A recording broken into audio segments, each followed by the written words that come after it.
सतगुरु की साजी निवाजी प्यारी साज संगत जी, प्यार और सत्कार से कहना धन निरंकार जी। शुक्र किए जा तू मालिक का, शुक्राना ही भक्ति है। गिले शिकवे अपने लब पर ना लाना ही भक्ति है। संपूर्ण हरदेव वाणी में सतगुरु बाबा हरदेव सिंह जी महाराज हमें इस शब्द द्वारा यही समझा रहे हैं कि हे इंसान, तू हमेशा इस दातार निरंकार का शुक्राना किए जा, जो तुझे खाने पीने पहनने रहने के लिए दे रहा है, जो तुझे चलने फिरने उठने बैठने जागने सोने की क्रियाएं करवा रहा है, ये शक्ति दे रहा है। इस मालिक का हर पल शुक्राना कर, कभी भी गिला शिकवा ना कर। हमेशा यही अरदास कर कि हे दातार, जैसे तूने मुझे अपने चरणों में जोड़ा है इसी तरह चरणों में जोड़े रखना। साध संगत जी, दासी आप जी के चरणों में श्री रामचरितमानस जी के एक प्रसंग द्वारा आशीर्वाद लेने जा रही है। आप जी प्रवान करें, अगर कोई गलती हो जाए तो क्षमा करें। साध संगत जी कहते हैं, श्री रामचरितमानस में काक भूषुंडी जी ने अपने जीवन की एक घटना का वर्णन किया है, जिसमें सतगुरु की महिमा का पता चलता है। घटना सुनाते समय वह बताते हैं कि एक बार उनसे अपने गुरु का अपमान हो गया। गुरु ने तो अपने अपमान पर कोई भी ऐसी प्रतिक्रिया व्यक्त नहीं की, लेकिन शिष्य के द्वारा सतगुरु का अपमान भगवान शिव जी से देखा नहीं गया। वह उस शिष्य को सजा देने के लिए वहां प्रकट हो गए। जब काकभूषुंडी के गुरु ने अपने आप भगवान को गुरु का अपमान करने वाले शिष्य को सजा देने के लिए देखा, तो वह दुखी हो उठे और भगवान के श्री चरणों में गिरकर रोने लगे। गुरु को रोते देखकर भगवान ने कहा, इस व्यक्ति ने तुम्हारा अपमान किया है, इसे दंड देने में आया हूँ। अब तुम क्यों रो रहे हो? तुम बेफिक्र रहो, मैं तुम्हारा अपमान करने वाले को माफ नहीं करूँगा, मैं उसे अवश्य सजा दूंगा।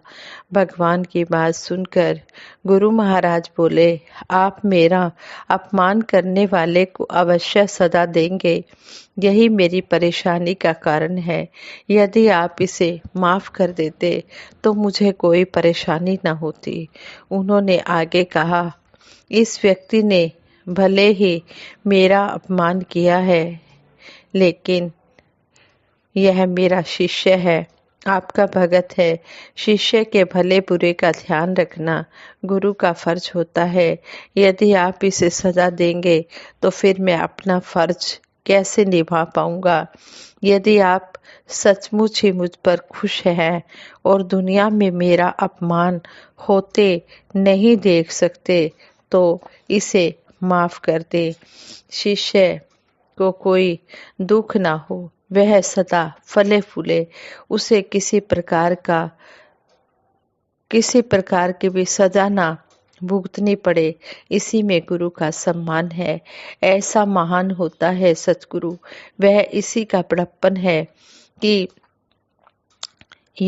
वह गिरे हुओं को भी गले लगा लेता है, दुराचारियों को भी अपने व्यवहार द्वारा अच्छे रास्ते पर ले आता, पतित पुनित पवित्र करता है। इक्को इक्के नाम तेरा, था निथावे नू है मिलती, सच्चा सुच्चा धाम तेरा।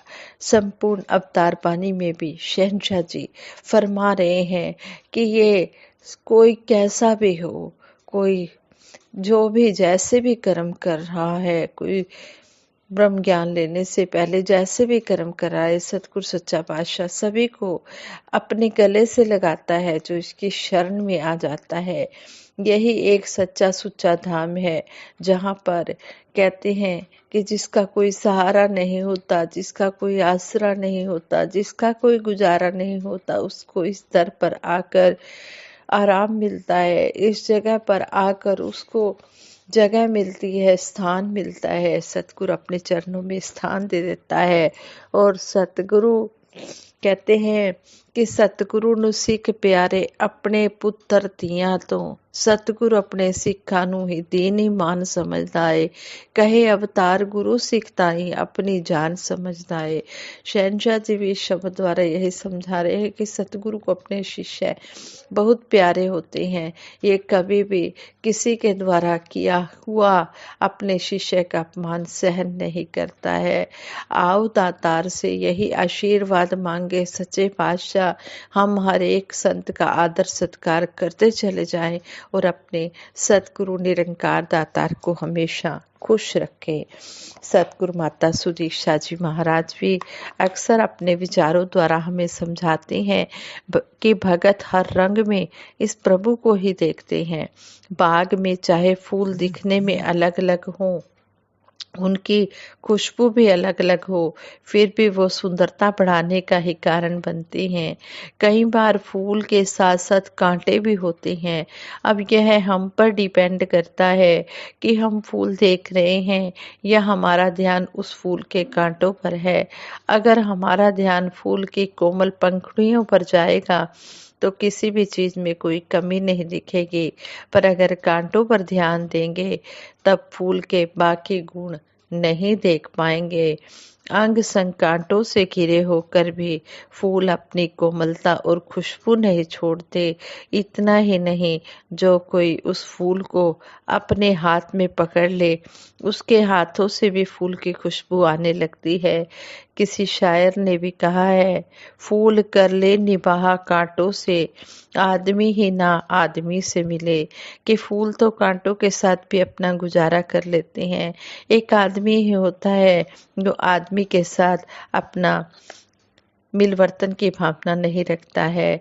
जिस तरह फूल के कांटे और उसकी पंखुड़ियां साथ साथ रह लेते हैं, उसी तरह हमारा जीवन भी ऐसा होना चाहिए कि अगर कोई चुभन देने वाली बातें हैं, कोई कांटों की तरह के स्वभाव वाले भी हैं, तो भी हमें उन्हें भी स्वीकार करना है, उन्हें भी अपनाना है।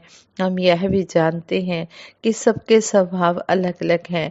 उस खूबसूरत गुलदस्ते की तरह है जहाँ अलग अलग फूल होते हैं और उनकी अलग अलग खुशबू होती है, फिर भी हमें यूनिटी इन डाइवर्सिटी, अनेकता में एकता का प्रतीक बनकर बच्चे, नौजवान, बुजुर्ग सभी को साथ लेकर चलना है।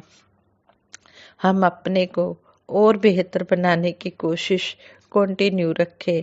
हमने भी खुशबू की तरह रहना है, मन से सबको स्वीकार करके सबके अंदर इस परमात्मा को देखकर आगे बढ़ना है और सतगुरु के आशीर्वादों के पात्र बनना है।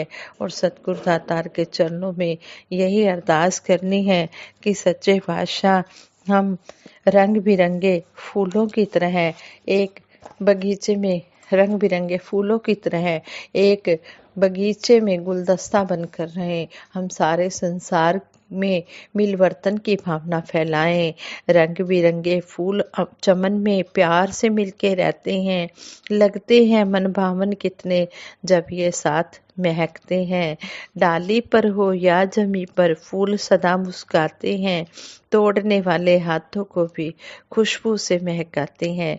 संपूर्ण हरदेव बानी शब्द नंबर 132 में सतगुरु बाबा हरदेव सिंह जी महाराज समझा रहे हैं फूलों के बारे में कि टहनी पर हो या जमीन पर हो, फूल हमेशा मुस्काते हैं। जो भी इनको अपने हाथों से तोड़ता है उसको भी खुशबू देते हैं। पूजा की थाली में सजते जब ये तोड़े जाते हैं, इष्ट देव को कहीं चढ़ाते माला कहीं बनाते हैं। अलग अलग भांति भांति के फूल इकट्ठे एक जगह जब हो जाते, गुलदस्ते का रूप ये बनते, अभिनंदन के काम आते। जैसे माली ने चमन में फूलों को सजाया है, ब्रह्म ज्ञान से सतगुरु ने यूं मिलवर्तन सिखाया है। जग चमन में फूल की भांति हमें जो रहना आएगा, कहे हर देव तभी दुनिया में एकत्व आ पाएगा। सतगुरु बाबा हरदेव सिंह जी महाराज ने इस शब्द द्वारा हमें समझाया है कि अगर हमें संसार में फूल की तरह रहना आ जाएगा, तभी दुनिया में वननेस आएगा, तभी एकत्व की भावना होगी, तभी मिलवर्तन की भावना होगी। आओ दातार से यही आशीर्वाद मांगे, जैसा आप जी चाहते हो वैसा हमारा जीवन बना देना। अपना बना के तूने एहसान कर दिया है, ये तेरा शुक्रिया है, ये तेरा शुक्रिया है। साथ संगत जी, ये विचार करते हुए बहुत सी गलतियां भी हुई होंगी, उन गलतियों के लिए आप जी क्षमा कर देना। आगे के लिए शुद्ध विचार करने की क्षमता बख्शना। दासी इसी तरह आप जी के चरणों में बैठकर आशीर्वाद लेती रहे और आप सभी के सुखों की कामना करती है दासी कि सच्चे पातशाह सभी को हर प्रकार के सुख देते हुए सेवा सिमरन सत्संग के साथ जोड़ के रखना, किसी को कोई भी कमी ना देना, खुशी इतनी देना कि कोई कमी ना देना। साध संगत जी प्रेम से कहना, धन निरंकार जी।